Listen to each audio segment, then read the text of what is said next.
right. Welcome everyone to another 5 a.m. Club After Hours where we talk about faith, fitness, mental health, and business. And tonight is going to be a great conversation. We're talking to Ashley and Kim from Saga Prep. This is not just a tutoring conversation. This is about students, parents, confidence, learning gaps, and what happens when children need more support than they're currently receiving. Before we talk about the services, we want to get to know Kim and Ashley. I almost said Kim and Kim. Kim and Ashley a little better. So how you guys doing tonight? We're doing well. How are you? Hi, everybody. Hello, how you guys doing? So I'm gonna get right into it because I want to know, like, your story is interesting. So before Saga Prep, where were you guys? Kim, you could go. Ashley, you could go. It doesn't matter, but where were you guys before Saga Prep? How did that even come about? Okay, so how far back do you want us to go? So like when we were younger, like when we first said we wanted to be a teacher, Virginia Union, because see, like wherever you want to start. Let's get there. Yeah, wherever you want to start, like the teacher, then going into Saga Prep, but the need, we want to talk about where you guys even your journey started, even being a teacher. Let's start there. Well, my mother's an educator. And so I've really followed in her footsteps. I enjoy going with her to her school and helping out. I enjoy just being in her space and seeing what she was doing in the education world. And so as I started thinking about my career and what I wanted to do, at first as a kid, you're like, I'm gonna be a veterinarian, I'm gonna be a pediatrician, all of the things. Then reality hit in and I was like, no. I think I'm gonna go to school for education. I think this is where I need to be. And I went that route and I met Kim at Virginia Union and we both were in the education department. And it kind of started from there with our passion for kids. But I'll let Kim share where she was because her story's cute. I always knew that I was going to be a teacher. I'm a military brat. So when I was in third grade, I had a teacher that not only gave what we needed to learn as far as content, but she gifted experiences. I loved being in her class. And even though sometimes I talk too much, like I'm probably going to do tonight, but she was just everything. Her name is Miss Lucille K. Petard. And so from there, I knew I was going to be a teacher. So fast forward, my fourth grade year, I taught my first summer class. And it was a 6-week class on long division. I had 9 students and I got paid in Barbie dolls and it was the best thing ever.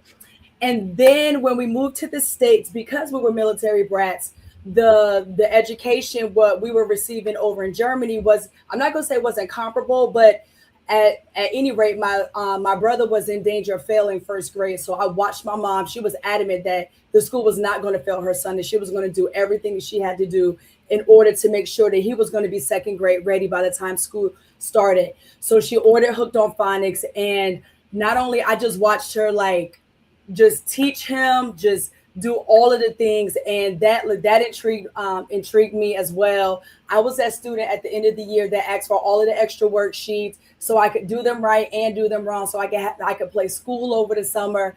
So at any rate, landed me at Virginia Union University where, of course, just like Ashley said, our separate paths started aligning with the love of education. We both joined RPS. This is my 20th year. March will be my 21st year. Ashley's going into her 20th year. We don't look like what we've been through. Nope. That black don't crack. And so, yeah, that's where we got started as teachers. We ended up both landing jobs on the East End at sister schools, what they say. I was at Fairfield for 13 years and she was over at Woodville. So of course, in both separate spaces, we were throwing our magic, doing all the things. And then the opportunity started coming where people were asking us, do we do this on the side or would we be interested in helping others that need us a stronger foundation? And so I started tutoring a young man that his mom was like, look, I just need your help. Let's just give it a try. And I was like, girl, I don't really do this like that. And she was like, let's give it a try. Let's see how it works. And I had him in 5th grade all the way to the day he graduated and went to ODU. It was just amazing. But from there, she shared it with someone, and she called me, and then it started getting a little out of hand. And so Kim was on the side tutoring too. She had a client or two, and I told her about what I was doing, and she was like, Ashley, this is our opportunity. And I was like, let's do it. And so we started doing a lot of the things on our own. We ended up having kids, and our boys were born like a year apart, and we used their initials to create something amazing. My son is AA and her son is GS, and so we put it together and we created Saga, which represents showing and growing academically, because that's what was happening with the students whose lives we were touching. And so we decided to add prep to it, because eventually we want to be a brick and mortar. And Kim is adamant about starting a school. So that preparatory piece, we wanted to add that in there. And that's how we became Saga Prep LLC. And we did that for about 10 years. And then the 10th year, we were like, hold up, we're exhausted. We're tired. We weren't really spending a lot of time with our family. It was a big sacrifice between them and what we were doing, sports, cheering, husbands, boyfriends, fiancés. And so we called on a young lady, one of my coworkers. She was doing an amazing job. And I was like, well, how do you feel about tutoring? And she said, I don't mind. So she started it. And next thing you know, people started coming. And so we had to keep up with the demand. And so now we currently have six tutors. Yep. We currently have 6 tutors. Tutors. And all of our tutors are certified teachers. We prefer to have it that way. And it's nothing against any college students or anybody that's not a certified teacher. Yet. The power of yet. Yeah. We just want to make sure that our scholars receive that instruction from someone who is licensed and ready to hit the ground running immediately when they walk into that room with that teacher. Someone who's privy to all of the things, whatever district changes happens, statewide changes, professional developments, they already have what they need. We don't have to do much to prep them because they're already prepped. Absolutely. I do want to go back to Kim. You said that you're a military brat. And I think military kids have a special case when it comes to traveling and going to different schools. So tell me more about what your brother was going through, if you can remember, that would potentially have him repeat a grade. We were in Vilseck, Germany. Our school was Vilseck American Elementary School. And from what I remember, us coming back to the States. So I did 2nd, 3rd, 4th, and 2nd through 6th grade there. And then when we came back, it was kind of like a culture shock for all of us, because where I was in elementary school in Germany, now I'm in middle school over in the States. And so we moved to, where did we move to? Augusta, Georgia, Columbia County.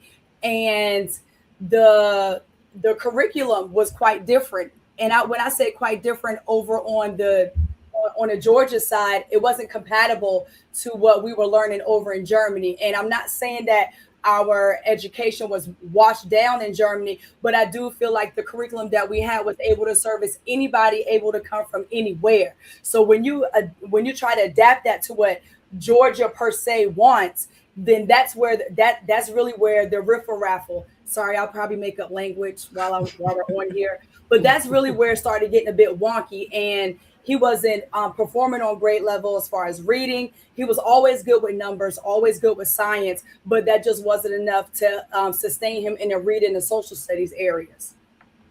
Okay, gotcha. And Ashley, do you have any memories that you could pull from that someone was struggling in your family? And I'm asking these questions because I think that also plays a part in you guys starting tutoring and extra help as well. So is there anything that you could pull from your memory where you saw someone struggling in school and you're like, maybe I can use this to help?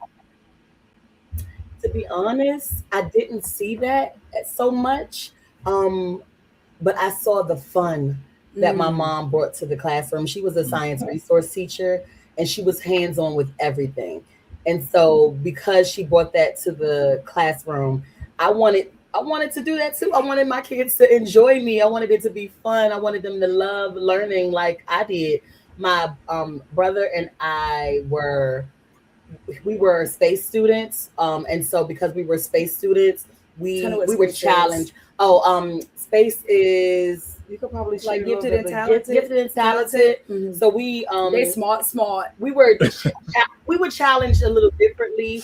And then my sister, by the time my sister went to school, I was in college, early high school, so I wasn't really paying attention as much.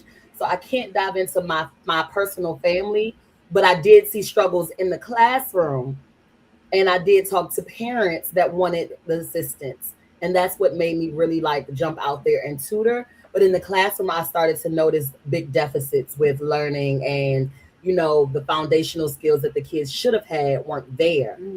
And that was a struggle because being a fifth grade teacher and having to scaffold down to third grade or second grade even to assist them was something that I was trying to figure out. How can I help these babies? How can I fix this? And I didn't know how. So as years went on and I started, doing my research and learning more, that's when I was like, hey, I can help them. But again, not when I was younger. I didn't see it as much, and I was in private school too, if that says anything. Like, they don't you what Kim said, I you was smart. baby. I was all my life until 11th grade. That's dope. That's dope. So Saga Prep, so what age groups do you guys work with? So we start with really pre-K. Our youngest was a pre-K student, and the mom just wanted to get them ready for kindergarten, and so she started sending her baby. So I would say pre-K, and we have had adults that are taking a test for a trade, or they want to pass a test to do something different with their lives. They've come to us too. So we can't even put ourselves in a box and say K through 12 anymore. It's kindergarten, pre-K through whoever needs the assistance. If we can handle it, we will support them.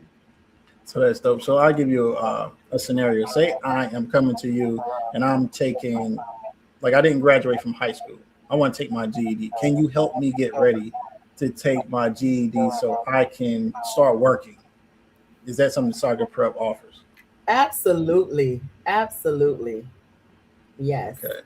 I'm gonna just throw some scenarios out here to you. Oh Lord, are we ready for this?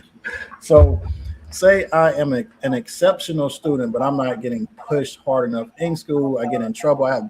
People think I have behavioral issues, but I'm just bored at school. Say my parent wants me to come to you. What can you do for me? So that's where our gifted enrichment sessions follow. I'm a gifted and talented teacher with RPS.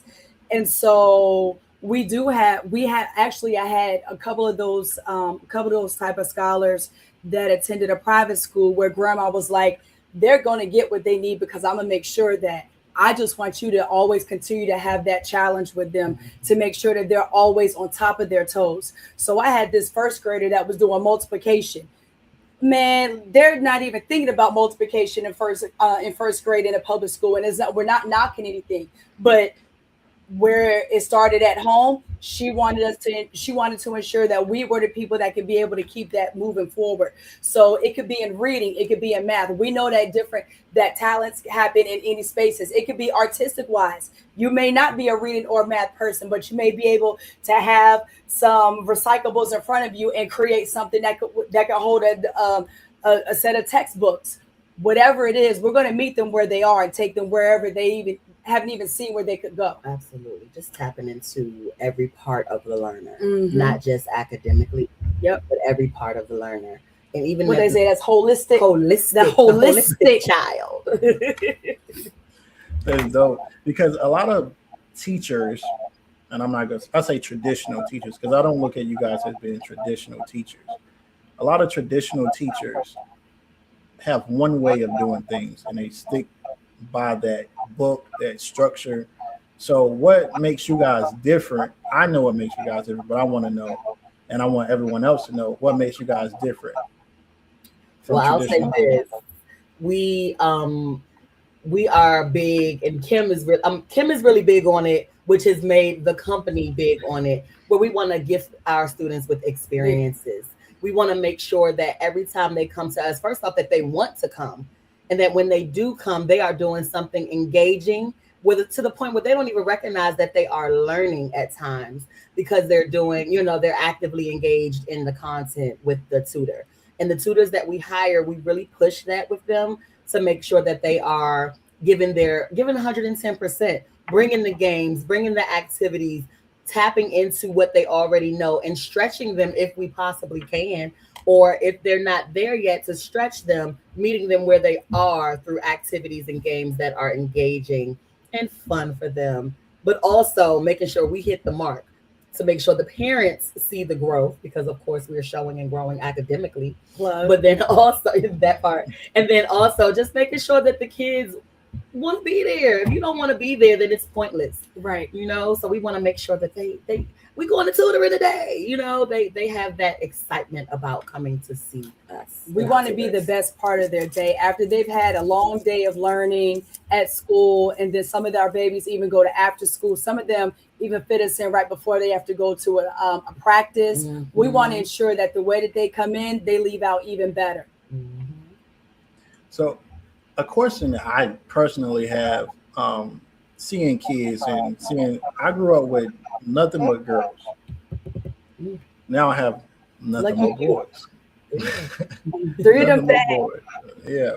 So, what's the difference between teaching boys and girls? Boys love math. Yeah, boys can do that math. Mm-hmm. That's the one thing that is a plus for me, that they come ready to do the math, ready to figure it out. Now the problem with them is that they think they can do it in their heads. And I'm a teacher that says, show your work, prove it to me, justify that answer. But boys are really good when it comes to math. And I would say girls are better readers. What do you think? Readers, writers, but we got some girls that are super strong. I mean, in math too. In math too. And just like Ashley said, everything is up here. Not even a struggle, it's just getting them to show what they know. But I would probably say the girls would be the better, not necessarily the better, but they attach on to reading because they can be able to take that book and go further places. In Saga Prep, we ensure that our students get some element of writing. Now, we will talk about writing in the pandemic on another episode, but we ensure that our students get, that our scholars get that writing piece. And then from there, they can explore and go anywhere. And so the boys, it's really kind of like dogs, frogs, and stripes. But the girls, they're like, and then there was a blue unicorn outside with purple legs and pink toenails. I'm like, yes, give me more. And then we have to go back and say, hey, we don't use and thens. Those are periods to complete. But that's a whole nother episode. We can't give you all our hidden gems on this one, my friends. But I will say too that girls are more what's the word I'm looking for? They engage quicker than our young men. Our young men, they come in a little hesitant. Not really wanting to be in tutoring until they're in tutoring. And then they're like, hey, we're going to tutoring today. I even get texts. I'll give them my phone number, say, just text me. You got homework? Text me. Next thing I know, they text it every day. Hey, I did this problem. Can you help me with this problem? They're reaching out to us, and that's what we want. We want them to be able to reach out to us and know that we're there to support them too. So it takes a little convincing from the boys, but they get there eventually. Yeah, and I think it's comfortability as well. Like, you guys bring that warm spirit. You make people want to talk to you. So I think what boys are already and it depends on the age as well. Like, they're cool. They're like, man, I don't want to do this. That's what it is. and they're like, man, when you get warmed up to them, they're like, oh, hey, Miss Kim, Miss Ashley, like, they're always going to be like, they're going to be your best friends because they're like, oh, I love going here. I love learning from her. And another reason I ask this is because I feel like boys are active learners. What I mean by active learners are they need to be moving around to retain the different things that they are learning. because we're just sitting at a table. It's hard for boys to stay focused on, especially things they don't want to do. Like playing a game, they can sit there for hours. But when it's something that they don't really want to do, it's hard for them to sit down and really listen. So what do you guys have to say about that? That comes with the experience, right? That comes with making sure that, we always meet with our parents first. We have conversations with every parent. We literally speak to them. They get to see us face to face, and we talk to them, get to know their child. We have a questionnaire before their child begins, and it talks about their interests, their hobbies, their likes, their dislikes. Right. We create a treasure chest full of things, but then we also talk about what can we bring to the table to make sure that these kids are engaged and they receive that experience. Because if they don't have that experience, it is going to be another boring session. And we don't want that for them. You know what I mean? So instead, our tutors come up with activities and different ways to engage them. One of our tutors used to do a basketball shoot. After they answer the question, they shoot it in the basketball. We just try to engage them. If I know you like basketball, I'm creating that shoot. If I know you like Barbies, then I'll bring a Barbie. Every time you answer the question, you get 2 minutes to play with her, or whatever the case may be. Just something to engage them and have them look forward to that end goal that they may want. And we also build in brain breaks. So that could be anything like doing your multiples by skip counting on one foot, anything like really anything that comes up off, not necessarily that comes up off the brain, because our teachers, they're privy to all of the things, because we do only have that 1 hour. So we can't afford a 30-minute brain break, right? But something to also just offset getting up, standing up, getting those getting that blood flowing, getting that heart pumping. So then that way, however many brain breaks are needed, we've had some clients that have needed up to 4 brain breaks, but they had to earn that brain break. It just wasn't given. Yeah, I think earning is everything, because the world is about earning things and not being anything given to you, really. So I love that you said earn. Now, I know, Kim, you said we're not going to touch on the pandemic, but I do want to ask some questions about the pandemic. We can keep the writing for another episode, but I do want to know from Kim, you and Ashley, how detrimental was the pandemic to kids learning? To their learning. I would say they were in school. Yeah. So I mean, if you're not in school, you're not learning. If you don't know how to work technology, you're not learning. If your parents aren't sitting side by side with you to make sure that you're paying attention, you're not learning. So I would say it was definitely detrimental. My baby was in kindergarten. That's where you learn how to read. Yep. And she had to learn how to read through a computer. And guess what? 5th grade, going to 6th grade right now. She's there now, but her struggle was real. And I didn't want to blame it on anything, but I had to say we can't ignore what COVID did to our babies. Yep. And so I know that we weren't used to that. Technology wasn't even as heavy as it is right now until after COVID. Yep. And although I love technology and I'm grateful for it, I would have preferred my baby be in school, to get what she needed. And so because we didn't have that, Kim and I created an avenue for that. You want to talk about that avenue? Sure, I sure will. So the avenue was like right when that was March 2020. We had where we had some tutoring clients that were already coming to us. The parents saw a need right when everything shut down, and some school districts had a plan. Some school districts were just trying to figure it out. Some teachers were doing it. It was just all over the place. So Ashley and I created the enrichment sessions. So every Tuesday and Thursday, our parents, and then we opened up to other, close family and friends. Our what am I trying to say? Lost my train of thought. Oh, from Tuesday and Thursdays from 9:30 to 12:30 roughly, we did sessions on reading, writing, and math. And if we were able to fit in some science, some STEAM, we included that as well. But it was really heavy on the reading, writing, and math, things that we knew that probably weren't getting touched. And because everybody was everywhere, parents still wanted to ensure that their children were getting something. And we thought it was going to be temporary. We got let out in March. It was March. It was just like March to June. We were like, oh, okay. we only have a couple of. Then we found out that we aren't coming back. Not at all. We were like, hold up, what? So we Yes, had sir, Patti to. LaBelle voice on our own. I wish that we. Sorry, we're Sorry. about to break it. But yeah, we knew that we had to do more, Yeah. and so we started a summer camp. Mm-hmm. Just to like make sure that they still were getting the things that they needed. Plus, Yep. our parents still had to go into work. Yep. Main thing. How do we help these babies and help with this gap before they get to school next year? Or so we thought. We thought they were going to school. And then they said, hey guys, they're going to go to school, but it's going to be on a computer. And so our parents from the summer camp were like, so what are y'all doing? So that's really where the challenge came from Ashley and I. We were like, they're asking for it.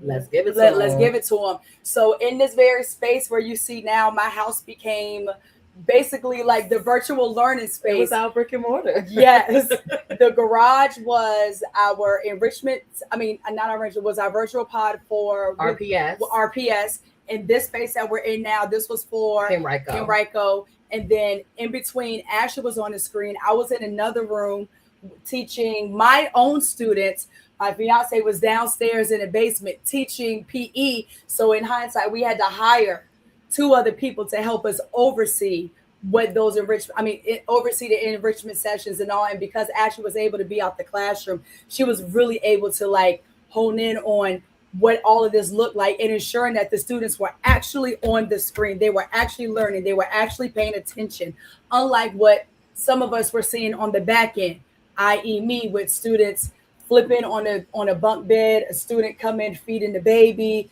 It was just, we're not going to talk about my experience, but it was just a bit all over the place. So parents ensuring that they knew that we could do this and really laying down the foundation of what else can y'all do. I don't even think y'all know what y'all can do. They pushed us into this. They did. And I'm grateful that they did, because the kids that came to us at least got something. And then when we finished with virtual, we would support them with the homework. Yes. We had people here to help them, any projects that they had going on. We just tried to make it work so that parents didn't feel like their babies weren't getting anything, and that the kids were able to close some gaps, because it's really hard to try to show how to show your work on the computer. Right. You know what I mean? You have to pull up your paper to the screen and say, well, this is what I did. And if there's a misconception there, trying to fix that through communication, because that's all we had. You know, like just verbally explaining to them, no, you put the wrong number here, put it in the tens place, put it in the ones place. For a teacher that is not tech savvy and trying to figure out how to do things, and teachers that were new to the career, it was a lot. And so that was how we contributed to make sure that our scholars got what they needed. And it was the parents that pushed us into this area. I know, was that the question? Because we just went. No, it's good. That's just okay. Sorry. Okay. Yeah, because a lot of things came out of that as well. So a few things. PE virtually, I've never heard of that. He was doing it. He was literally about to walk in, but like, no, PE, it was happening. Them kids were up. If those kids, I'm gonna tell you, they weren't doing anything else. At least we know the students at Barack Obama Elementary School were doing PE. Yes. Even during the virtual sessions, he did PE for us because the kids got a chance to be outside and doing exercises. They were able to do STEM classes because the virtual day ended around like 2:30ish, but parents were still needing us until that 4 or 5 o'clock hour. So that's where we came up with the STEM explorations and also the PE. And we had visitors weekly to do different things with the kids, plant plants, show a dance, do interpretational dance, music, horticulture, whoever we could find that specialized in something, or was rather like, listen, y'all got something good going on. Let me reach out to somebody to bring that to y'all. And they were willing to come, and they also wanted to be a part of it and meet the kids and be around kids because of the pandemic and not being able to do what we love to do, which is being around people. Yes. This is exciting. It's like I'm learning something new because I wasn't here during the pandemic. I was in Afghanistan, actually. So I didn't experience the shutdown or anything like that. Like I left before it happened, and I didn't come back until it wasn't over, but people were back in the street. You just had to have a mask on. Mm-hmm. So like me hearing like what the kids were doing, like how you guys were teaching, it's amazing to me because I'm like, oh, all of that was going on here. Like that's crazy. Like you had to It was learn how to be tech savvy without someone teaching you how to be tech savvy. So how did that even go? Did you guys have to ship computers to kids that didn't have computers? Like how did that? So at the school, the families had a time slot that they would come in, and we would give them a computer, and they would also get like all the different resources that they need. Even fifth grade graduation, they had a graduation, but it was drive through. Literally, they had to drive around, get out, get their diploma, and get back in the car and go. So everything we did, the school was our central location, but they got their material from the school, and then they would come home and learn. The biggest thing were the kindergartners. If the parents weren't sitting beside them, it was so hard. So because I'm an instructional coach and I don't have a classroom, I would pop into kindergarten and like help mute the screen, help, call a parent on the back end if I had to make sure that somebody was there to help the child because they couldn't get in. They didn't know how to. By the end of it, they were pros, but just processing with them throughout the experience was a lot. It was crazy. It sounds like it could be very disheartening if like, do you see people giving up? Like I'm not even gonna log in today. Oh yeah. So the other question I have is, how do parents deal with the guilt of feeling like they did their kids a disservice now that they're behind because of the pandemic? What can you tell those parents? I don't know how they feel. I would say maybe not to feel guilty because what they've done is accepted what the world has given them, and that was basically press play. So you don't know what you don't know. And then at that time, it was like, hey, everything would still be okay. And us educate, I think the educators really were the only ones that really. I hope that everybody was as passionate as me because I saw it all the way back then. And I feel like I've told Ashley, she's been hearing it for years, like, Ashley, this just ain't good. Ashley, this just ain't good. Just watch what this happens. Just watch what happens. All it is going to be is just a problem that's going to just be layered on top of layer. No matter what grade you were in, you were impacted. And that impact is going to last a lifetime. Like it at least for these scholars. So, but I would also tell the parents in situations like that, like myself, find the resources, talk to the school, reach out to the resources. My resource was Kim. My child struggled with reading because she lacked she didn't receive what she needed during COVID. Mm-hmm. So my child got tutored by Kim. If you don't have the financial means to do that, then your next option is the school building. What can we do to support our children to make sure that they fill in those gaps? That the being, when it comes to reading, I'm not as proficient, but being able to, those sounds, those blends, being able to put words together, comprehension. What can you do to help my child? If you don't advocate for your child, who's going to advocate for them? Mm-hmm. And so that's what I had to do, because I noticed what my child was going through, and I'm like, hey, Kim, what we gonna do? So we did the things. And so I would tell parents the same thing. Reach out to the school. If that doesn't help, you got us, let us know what we can do to help you. We would always, offer a hand, but we also guided them to other locations to get the support they needed, because we know it was needed. So let me piggyback off of her. My daughter, because she was 3 at the time, and because all the daycares and everything were closed, we put her in private care with Vantage Prep, selfish plug. Hey, Michelle Mack. We put her in what we felt was a very, very quality preschool program. Bailey was reading at 4 years old. So I was like, all right, we're getting ahead of this, because once outside of what we saw with the ground run, I was like, when she gets into that classroom, there's going to be all kinds of students in there. We don't know what backgrounds they've come from. And we know that daycare has been closed. So you're going to have all kinds of students. Let's just make sure our kid is ready. Spent a heavy, good money on there. Well, we got to school. She got to kindergarten. She was in classroom with students whose parents hadn't, and there's no blame on anything. I'm just sharing what my experience was. Who hadn't done anything. One child was still in diapers, hadn't been potty trained. I don't know how that worked.